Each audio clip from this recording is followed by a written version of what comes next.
Good morning, gang. Happy Friday. It's Friday. Who knows what's going to happen?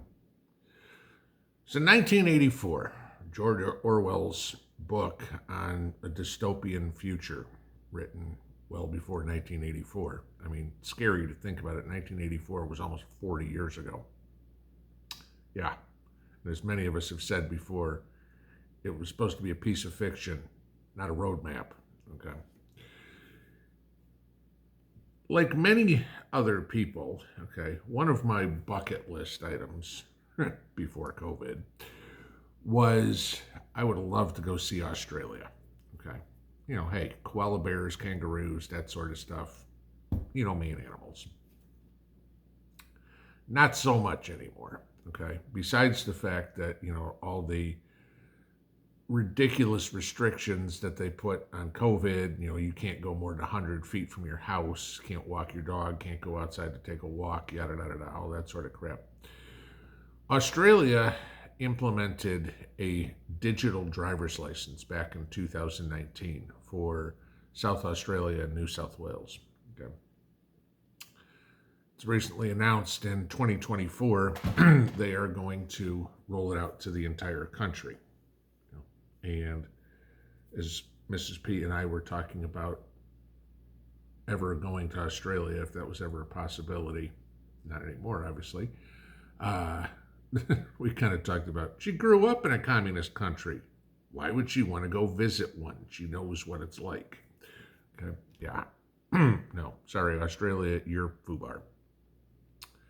But we don't live in Australia. We live in the United States, right? Well, yeah, digital ID, getting rid of your identification in a physical form, Kirsten Sinema, independent senator from Arizona, and Cynthia Lummis, Republican senator from Wyoming, have introduced Senate Bill 884, okay, which will create a digital driver's license for people in the United States. Basically, you'd no longer have the physical card that's in your wallet. You'd have your driver's license on your phone instead. And this is supposed to be a great idea. It's more convenient, it's safer, it's more secure. How? Their answer, oh, well, now you don't have to leave your house with your wallet or with your purse. I don't know. I still keep cash in my wallet. I still keep debit cards in my wallet. Okay? Credit cards in my wallet. Things like that. Still, I'm one of those people that still keeps photographs in my wallet. Okay? Yeah, you can keep photographs on your phone. Yes, you can keep photographs or your debit card, your credit card, use Google Pay or Apple Pay or whatever, PayPal, pick one. Okay, yes, you could do all this sort of stuff. Do I want to? No. Sorry. I'm now going to be reduced to a QR code, like a box of Cheerios in the grocery store where somebody can scan me and make sure I'm okay.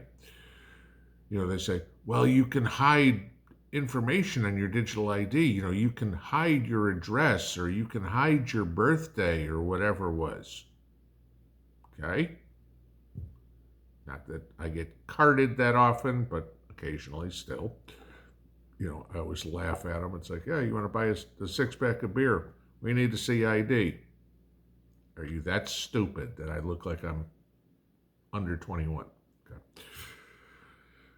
But going back, it's supposed to be safer, right? Now, how's it safer? Oh, well, gee, you can lose your wallet. Ever lost your phone? It's no different, okay? It's still something physical in my hand. Still something I have to carry on my body. When I go out, I always take my wallet. When I go out, I don't always take my phone. Why? Because there's no way to track me through my wallet. There is through my phone. I don't care if you shut your phone off, it's in your purse, in your pocket, whatever it would be. How many of you have ever got the email from Google? Here's a tracking of everywhere you've been in the past month. And you go, I didn't use Google Maps at all. Why are you tracking me? Right? Okay.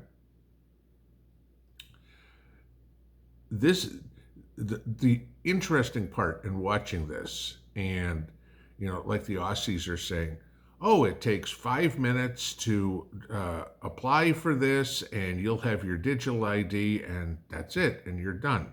It's simple. And I'm thinking to myself, let's see. It's put up by both parties. Why can't we just have somebody apply for voter ID on their phone and it take 5 minutes?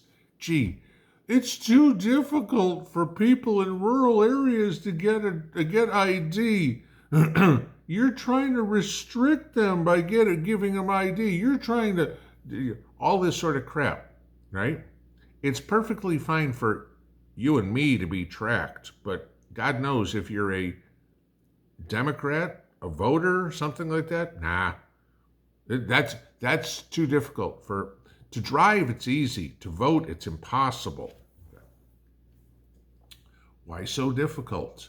Because it doesn't fit the narrative. Simple as this.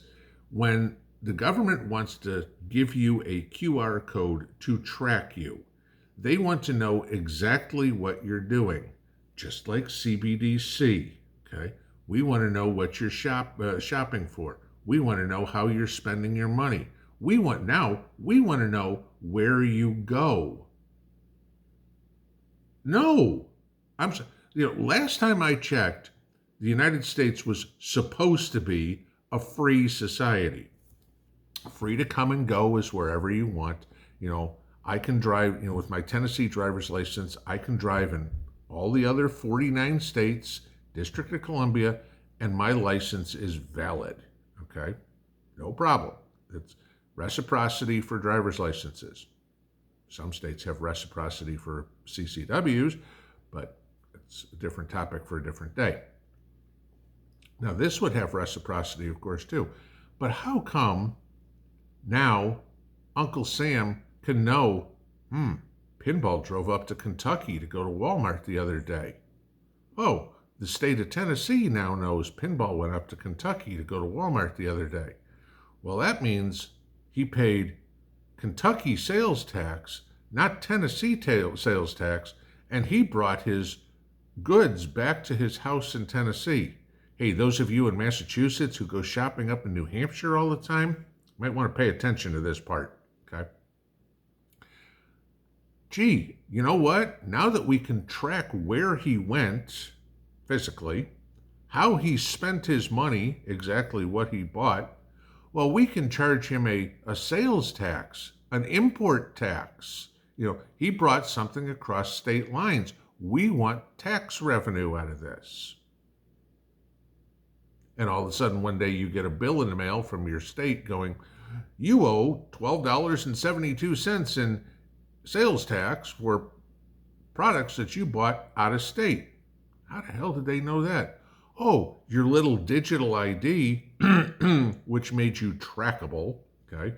And if we ever got to the point of CBDC, now they can see exactly what you purchased. This is a freaking slippery slope, guys. Now, Australia has at least said, and again, they are the test subjects, if you will, for this, that they are not doing away with physical ID. You know what we all say about gold and silver? If you don't hold it, you don't own it, okay? I don't need my ID being on my phone. You know what my phone is good for? It's good for three things for me. It's good for making phone calls, recording these videos, and sending the occasional text. Other than that, I don't use my cell phone for, banking or researching information or anything like that. Why? because I don't want it tracked.